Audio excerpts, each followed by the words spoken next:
یہ اصحاب سبت کا واقعہ ہے، یعنی ہفتے والے دن سے متعلقہ لوگ، یہی وہ لوگ تھے جو بندر بنا دیے گئے، خنزیر بنا دیے گئے۔ یہاں پہ یہ واقعہ آ رہا ہے، وہ انشاءاللہ ہم تفصیل سے کور کریں گے۔ اس واقعے میں جو سب سے عبرت والی چیز ہے وہ یہ ہے کہ بنی اسرائیل کے لوگ 3 گروہوں میں بٹ گئے۔ ایک وہ لوگ تھے جنہوں نے کہا کہ ہم اللہ تعالیٰ کے اس حکم کی نافرمانی نہیں کریں گے، پلس جو لوگ نافرمان تھے انہیں وہ اس نافرمانی سے روکتے تھے۔ یہ سب سے اعلیٰ ترین درجہ ہے۔ دوسرے وہ لوگ تھے جو خود تو نافرمانی نہیں کرتے تھے لیکن نافرمانوں کو روکتے نہیں تھے۔ یہ سب سے آسان کام ہوتا ہے اس حوالے سے، کسی کی گالیاں نہیں کھانی پڑتی، آپ کو مخالفت نہیں سہنی پڑتی، کیونکہ جب آپ کسی کو روکیں گے تو ظاہر ہے پھر آپ کی بدنامی وہ کرے گا، آپ کو دشمنی مول لینی پڑ جائے گی۔ یہ دوسری کیٹیگری تھی، میٹھی میٹھی بات کرنے والے لوگ، صرف فضائل اعمال سنانے والے لوگ، برائی سے روکنے والے نہیں، صرف امر بالمعروف کرنے والے لوگ، نیکی کا حکم دینے والے لوگ، نہی عن المنکر، برائی سے روکنے والے نہیں۔ اور تیسرے وہ بدبخت تھے کہ جو ڈائریکٹلی اس حکم کی نافرمانی کر رہے تھے اور ہفتے کے دن وہ شکار کرتے تھے۔ اب حیران کن بات ہے، اللہ تعالیٰ نے تینوں گروہوں کا ذکر کیا، اس کے بعد جب اینڈ رزلٹ سنایا نا تو یہ سنایا کہ اللہ نے نجات دے دی ان لوگوں کو کہ جو نہ تو خود یہ کام کرتے تھے بلکہ وہ باقیوں کو بھی اس برائی سے روکتے تھے۔ یعنی جو گونگے شیطان نہیں تھے، خود بھی برائی سے بچتے تھے، لوگوں کو بھی روکتے تھے، انہیں تو ہم نے نجات دے دی، اور جو برائی کرنے والے تھے ان کو ہم نے بندروں کی شکل بنا دیا۔ اور جو تیسری کیٹیگری تھی نا، ان کا اللہ تعالیٰ نے ذکر کرنا بھی گوارا نہیں کیا کہ ان کا انجام کیا ہوا۔ اتنا ذکر ضرور کیا کہ اس طرح کے لوگ تھے۔ یہی وجہ ہے کہ انہی آیات کے کانٹیکسٹ میں المستدرک للحاکم میں تفصیل کے ساتھ ایک حدیث موجود ہے۔ المستدرک للحاکم میں ان آیات کے کانٹیکسٹ میں وہ حدیث موجود ہے کہ ابن عباس رضی اللہ تعالیٰ عنہ جب کبھی بھی سورۃ الاعراف پڑھتے تھے ان آیات کے اوپر آ کر رونا شروع کر دیتے تھے، اور ان کے ساتھی ان سے پوچھتے تھے کہ آپ کیوں روتے ہیں؟ وہ کہتے ہیں کہ میں اس لیے روتا ہوں کہ مجھے یہ آیات پڑھ کے یہ معلوم نہیں چلا کہ جن لوگوں نے برائی سے روکا نہیں تھا اگرچہ وہ خود نیک تھے، ان کا انجام اللہ نے کیا کیا۔ کاش مجھے کوئی ان کے بارے میں بتا دے۔ ظاہر ہے بنو امیہ کا دور ہے، شریعت کی دھجیاں بکھیری جا رہی ہیں۔ ابن عباس نے وہ مشکل وقت دیکھا ہے۔ ابن عباس تو 68 ہجری میں فوت ہوئے ہیں، واقعہ کربلا کے بھی 7 سال کے بعد۔ تو اس دور میں رہتے ہوئے غلط ایکٹیویٹیز کے ساتھ کس حد تک کمپرومائز کیا جائے، کہاں پہ اعلان حق بلند کیا جائے، پھر وہ بندہ قرآن بھی جانتا ہو، پھر وہ شخص ہو جس کے بارے میں صحیح بخاری کی حدیث ہے، اے اللہ ابن عباس کو قرآن کا علم عطا فرما۔ پھر ان لوگوں کو اپنی آخرت کی بھی فکر ہو کہ ہم نے ان 3 میں سے ایک تو نہیں بننا کہ جو برائی کرنے والے ہیں، باقی 2 میں سے یہ بننا تو مشکل ہے۔ جو حسین ابن علی کی قسمت تھی، انہی کا نصیب تھا، وہ بن گئے کہ برائی کو ہاتھ سے بھی روکا جائے۔ جو درمیان کے لوگ ہیں، جو خود تو کچھ نہیں کرتے، ماشاءاللہ بڑے پاک صاف ہیں، لیکن شیطان کو بھی ننگا ناچنے دیتے ہیں، اس کو برائی سے نہیں روکتے۔ جو صحیح مسلم میں حدیث ہے کہ نبی علیہ السلام نے فرمایا ہو سکے تو برائی کو ہاتھ سے روکو۔ ہاتھ سے نہیں روک سکتے، زبان سے روکو۔ زبان سے بھی نہیں روک سکتے، کم از کم دل میں برا جانو، لیکن ذالک اضعف الایمان، یہ ایمان کا سب سے کمزور ترین درجہ ہے کہ کوئی شخص برائی کو صرف دل میں برا جانا۔ اس کے لیے ڈاکٹر اسرار صاحب ٹرم یوز کرتے تھے، گونگے شیطان نہ بنو۔ تو ابن عباس روتے تھے، کاش مجھے ان کے بارے میں پتا چل جائے کہ ان کی آخرت کیا ہوئی؟ اللہ نے خاموشی ان کے بارے میں اختیار کی ہے۔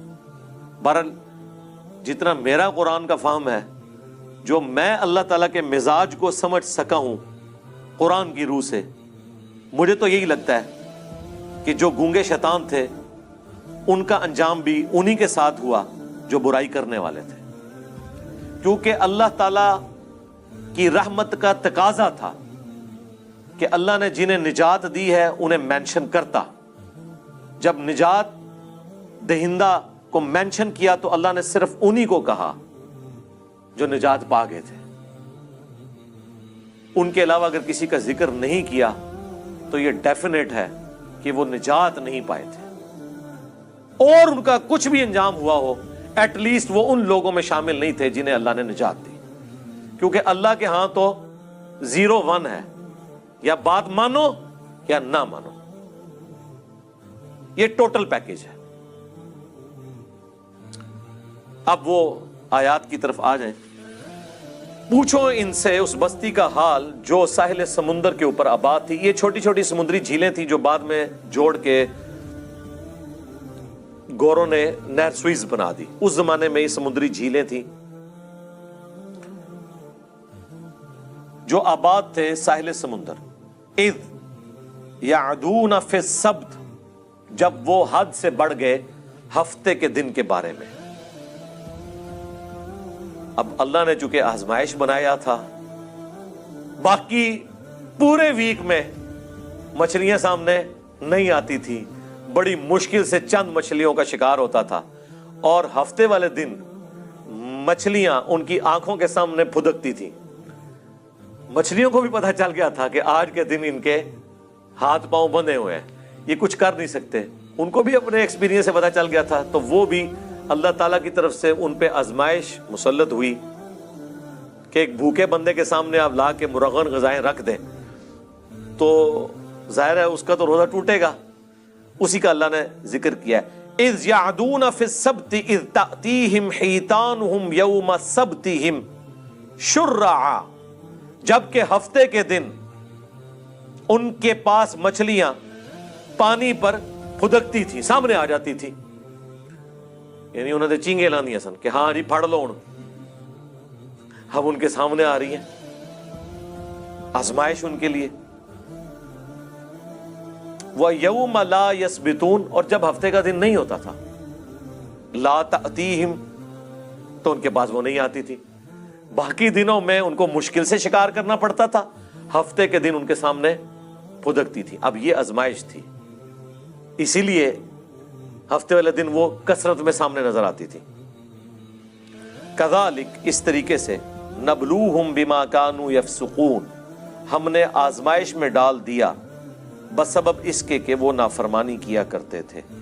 اس سبب سے اللہ تعالیٰ نے انہیں آزمائش میں ڈالا، ایک مشکل وقت۔ ظاہر ہے اللہ تعالیٰ کی طرف سے جو آزمائش آتی ہے نا، سب سے بہتر تو یہ کہ آزمائش نہ آئے، اور جب آ جائے تو یہ اللہ تعالیٰ کا خاص کرم ہوتا ہے کہ کوئی شخص اس آزمائش سے بچ جائے۔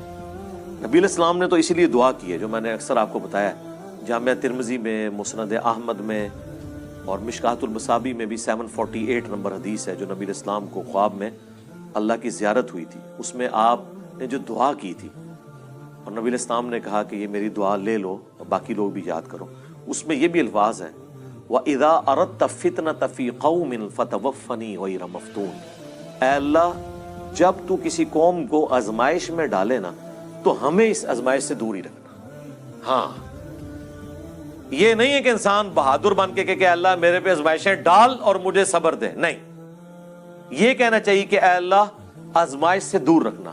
ہاں، جب کبھی ناگزیر ہو جائے، وَلَنَبْلُوَنَّكُمْ بِشَيْءٍ مِّنَ الْخَوْفِ وَالْجُوعِ وَنَقْصٍ مِّنَ الْأَمْوَالِ وَالْأَنفُسِ وَالثَّمَرَاتِ، تو ٹھیک ہے، اس میں اللہ تعالیٰ صبر دے، سب کچھ ہے، لیکن پہلی پرائورٹی نبی علیہ السلام نے یہی دعا سکھائی ہے کہ اللہ تعالیٰ فتنے میں مبتلا نہ کرے، کیونکہ بڑے بڑے ایمان والوں کے روزے ٹوٹ جاتے ہیں اس طرح کی آزمائشوں میں۔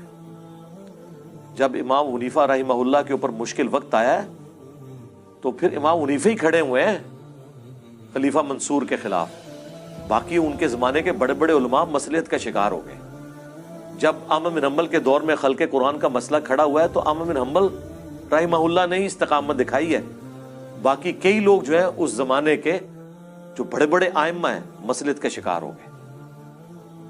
تو ہر زمانے میں جو حسینی فکر ہے وہ چند ایک لوگ ہی لے کے چلتے ہیں، سب میں اتنی جرأت نہیں ہوتی۔ تو اللہ تعالیٰ فرماتا ہے کہ بسبب ان کی نافرمانیوں کے ان کو ہم نے آزمائش میں ڈالا، یعنی پہلے بھی ان کے کرتوت ایسے تھے، تو جب کرتوت برے ہوتے ہیں تو بعض اوقات اللہ تعالیٰ آزمائش ڈال دیتا ہے، اور یہ ان کے اوپر آزمائش تھی۔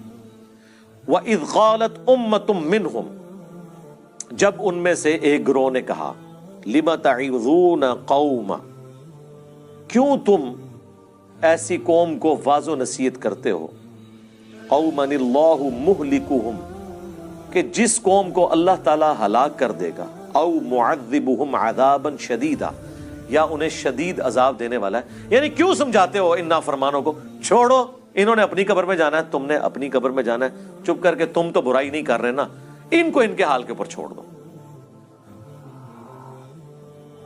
ان کا جواب سنیں کیا ہے، قالو، وہ کہنا شروع ہو گئے اس کے جواب میں، معذرتن الی ربکم ولعلہم یتقون، ہم تو یہ اس لیے ان کو برائی سے روکنے ہیں کہ اپنے رب کے حضور عذر پیش کر سکیں کہ یا اللہ جو ہم سے بن پڑی، ہم نے برائی کو روکنے کی کوشش کی۔ اور دوسرا مقصد یہ ہے لعلہم یتقون، کہ شاید ہماری نصیحت سے یہ ڈر جائیں اور یہ بھی اپنی آخرت برباد ہونے سے بچا لیں۔ یہ سیکنڈری مقصد ہے جو میں اکثر کہتا ہوں کہ ہم یہ جو دعوت و تبلیغ کا کام کر رہے ہیں، لوگوں کو برائی سے روک رہے ہیں، اچھائی بتا رہے ہیں، عقیدے کی خرابیاں ہائی لائٹ کر رہے ہیں، اس میں پرائمری جو ہمارا مقصد ہے وہ اپنی آخرت کی فکر ہے، کسی دوسرے کی آخرت کی فکر نہیں ہے، وہ سیکنڈری چیز ہے۔ سب سے پہلے تو ہمیں ہماری طرف سے پوری دنیا جہنم میں چلی جائے ہمیں تو فرق نہیں پڑتا، ہمیں تو فرق اس بات سے پڑتا ہے کہ ہم نہ کہیں جہنم میں چلے جائیں۔ پہلی ایفرٹ تو ہماری اپنی ذات کے لیے ہوگی، او انفسکم واہلیکم نارا، بچاؤ اپنے آپ کو اور اپنے گھر والوں کو جہنم کی آگ سے، باقیوں کی بعد میں فکر کریں گے۔ افریقہ کے جنگلوں میں لوگ کدھر جا رہے ہیں وہ بعد میں دیکھیں گے، پہلے تو اپنے گھر میں لوگ کدھر جا رہے ہیں وہ دیکھیں گے۔ پہلے تو ہم خود قرآن و سنت سے اپنی اصلاح کی کوشش کریں گے، تو ان کا اپنے رب کے حضور معذرت کر سکیں، ہم عذر پیش کر سکیں کہ یا اللہ ہم نے وہ چاروں شرائط پوری کی تھی، الا الذین آمنوا وعملوا الصالحات، یہ تو آسان ہے، ایمان لاؤ نیک اعمال کرو، لیکن وتواصوا بالحق، حق بات کی وصیت کرنا مشکل ترین کام، اور اس کے بعد اس کا منطقی انجام، وتواصوا بالصبر، پھر تکلیف آئے گی تو صبر اختیار کرنا ہے۔ یہ اتنا مشکل کام ہے کہ بڑے بڑے اہل ایمان وہ بھی بعض اوقات کمزور درجے کی طرف چلے جاتے ہیں۔ ہر بندے میں یہ حوصلہ نہیں ہوتا کہ حالات و واقعات کا وہ مقابلہ کر سکے۔ ہم ان پہ کوئی فتویٰ نہیں لگاتے جو اس طرح کرتے ہیں، لیکن ہم لوگوں کو یہ بتائیں گے کہ خدا کے لیے فرق سمجھو۔ لوگ کہتے تو ہیں کہ حسین ابن علی کے زمانے میں لوگ روکتے تھے ان کو کہ آپ وہاں نہ جائیں، یہ آپ کو شہید کر دیں گے،